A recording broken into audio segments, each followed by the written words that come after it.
I remember in the church, in the ministry, and it was shortly after, it's probably about somewhere in 1997 or 98 or something, and we were pastoring real good at the church, and Dad was there, and you know, he chief counselor and father in the house and teacher and all of these things, but stuff was going on. You know, I thank God for the labor and the work of those who have come before us, but I also thank God that I got a taste of some hard times. Yeah, right.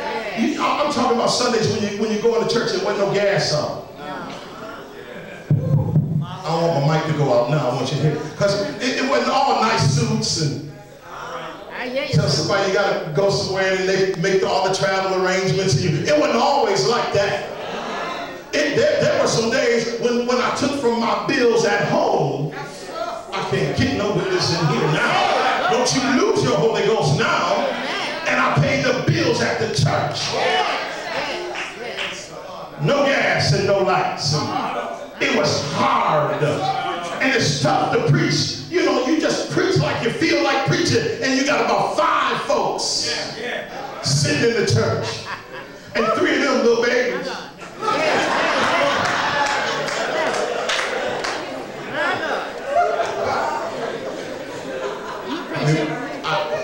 Somebody encourage me, tell me to preach. Say, preach. It's a good word right here. Because we think it's always been like that. The devil is a liar.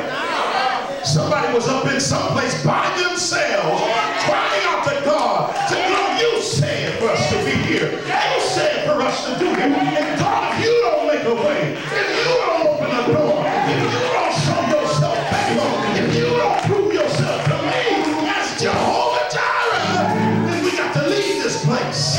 Been there, done that. I got a drawer full of t-shirts. Yeah. Waiting on God, waiting on God, waiting on God. The folk that held the mortgage at the church, they would call. They were looking for their payment. And so I just went on and answered the phone. And one time my wife, she just got on the phone. She told me, she said, look here, come get this building. Just come get it. You have been telling somebody, come get this car. You ain't gonna say you've been there, but that's okay. You've been there. Tell somebody, just come get it. I can't pay it, just come get it. Do whatever you're gonna do. And they would say, no, the Lord is gonna bless you. God is building it. God is going to multiply. They would encourage us. What?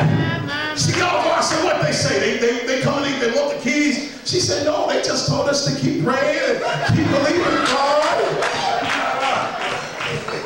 Hang on, God is going to make a way. The Lord is with you and He's called you. I said, them people crazy. How many of you need to recognize that you don't need a hookup because you are the favored of the Lord? Yeah, somebody do something special for me. I don't need a hookup. I walk up to the ticket counter at the airport and they said, you know, you need to be in first class. And I said, you know, you right.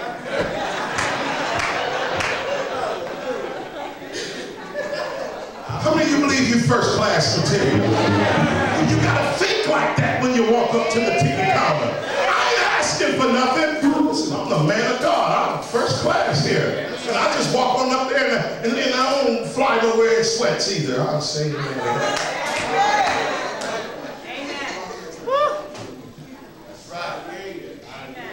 Gonna look like something. Anyway, Lord, them people messed around. 2002. Lord, we forgot. Called us and said, listen, in May of this year, you have a balloon payment due of $80,000. I said, well, Lord. And you know how we do, we call the meeting, you know, be up under this weight by myself. All y'all gonna be up under here. One thing I'm learning is that God never designed the ministry to kill us. We do that. We do that. trying to carry up everything, trying to do everything. No, the Lord shared with us the importance of raising up leadership. It's a plurality of leadership. And if you train them, and if they come up on it, and they're sons and daughters, then they can be trusted. Everybody in Absalom. Say amen. And every woman don't carry a Jezebel spirit. Say amen. Well, you can raise them up, and we can share this thing. And we can go together. Now, pastoral staff, we go on vacation together. You say, well, how do pastoral staff go on vacation together? We leave somebody there. That's what they're being punished. They can't go on vacation. And God is building us together. Do you understand? And nobody is worn out. We call the meetings and listen, this is what they need, this is what they said, and we began to, you know how we do contingency plans. We had a plan A, and a plan B, and a plan C. As God is my witness, we had 3 plans. And the last plan, plan C, was, well, let's just ask for the building. Let's just ask them to sow the building into the kingdom.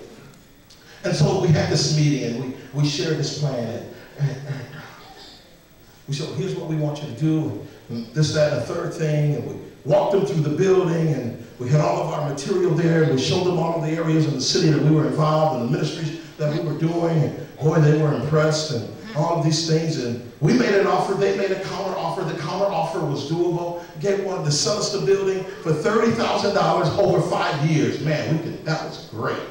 I looked at the financier, I said, well, how do we want to do this? We want to take 5 years, or we want to do it in 2.5? Because we could do that.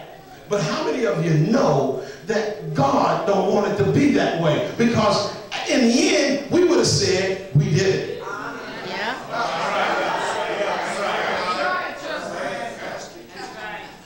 See, we could do that. And so when the meeting was over, we began to rejoice. Oh, hallelujah, oh, glory, speaking in tongues. We went to the sanctuary, had prayer, ran around. You know how we do. And little did we know that God, no, that's too much credit for you. God wanted to prove himself strong and mighty on our behalf. A few weeks later, the man called me and said, Reverend Clark, we need to have a meeting. And I said, now these people have reneged on this deal. And I got mad.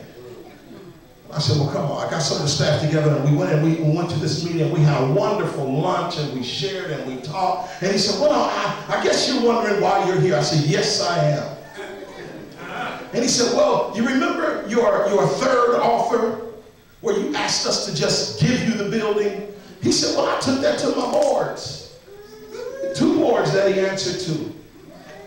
And he said, we talked about it, and the board said, yeah, let's just give them the building. $250,000.